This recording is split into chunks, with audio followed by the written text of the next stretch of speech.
as you ended up doing so. I know you're your own critic, but I assume you have to be proud of that one. Yeah, definitely. You know, the game plan went perfect. Everything we've been saying in the gym up until this point worked. You know, everything we said we were going to do, we done, and it was brilliant. Like, I'm very happy with my performance. As soon as you landed, I think it was a knee that blew his cheek open. Did you know, okay, beginning to the end here, right? There's very few fighters that can survive a shot like that. Keep coming.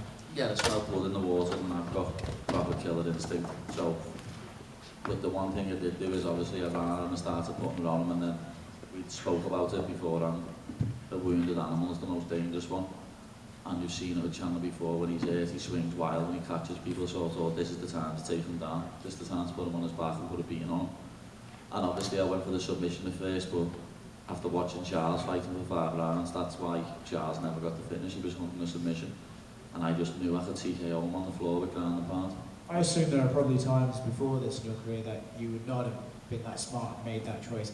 Is it cool to go in there and sort of after the fact be able to realize, wow, I can see my own growth, I'm seeing growth in fights with better IQ?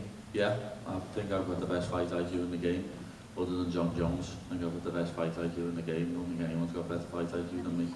And I couldn't wait to throw a 12-6 elbow.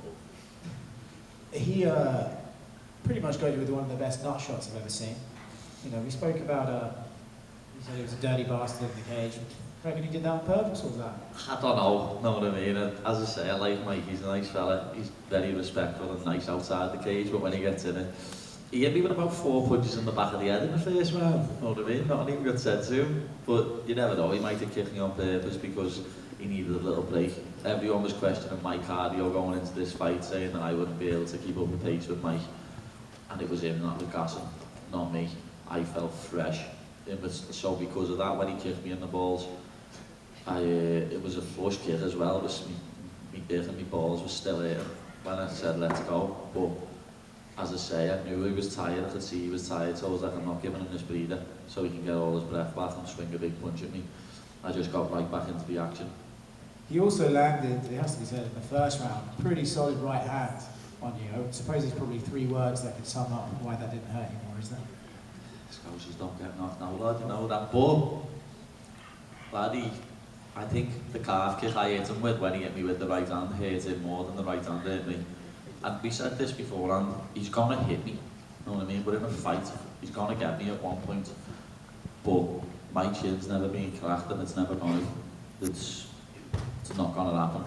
Like, it's just not. People can laugh at me all they want when I say I won't get knocked out, but I won't.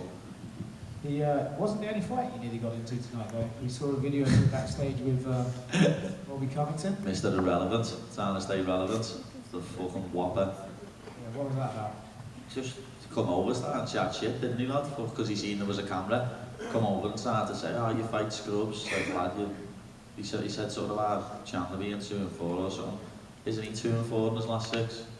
Something like that. He's an absolute bum, lad. He's nearly 40. He's trying to stay relevant by jumping on me while there's a camera there. Well, not jumping on me, just talking shit. I seen him a power slap the other week and walked past him staring at him, and he just looked at the floor like the little pussy boy he is. When there's a camera there, he tries to say something. But he got terrored, you know what I mean? We all absolutely terrorised him. Got told to leg it. Tried to keep shouting, got told to put on his shirt up the fucking wall.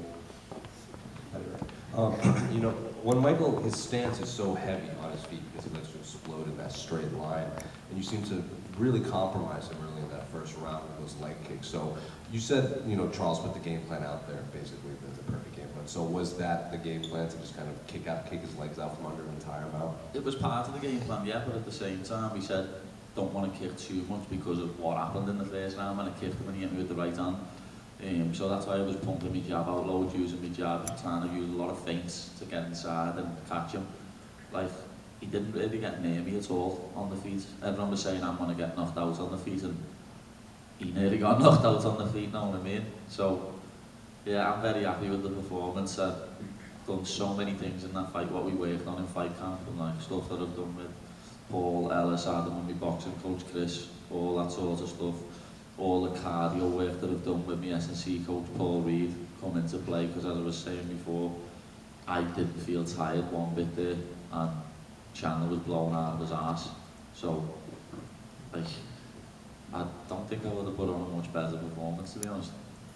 Dana was here and we asked him, you know, does Paddy get one more fight and then he's a title contender? And Dana said, well, this was a big win, so he could be the title contender right now.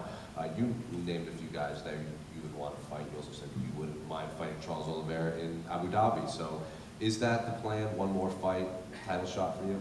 I hope so. You know what I mean? I do. I want to be a world champion. I've always said that I am going to be a world champion.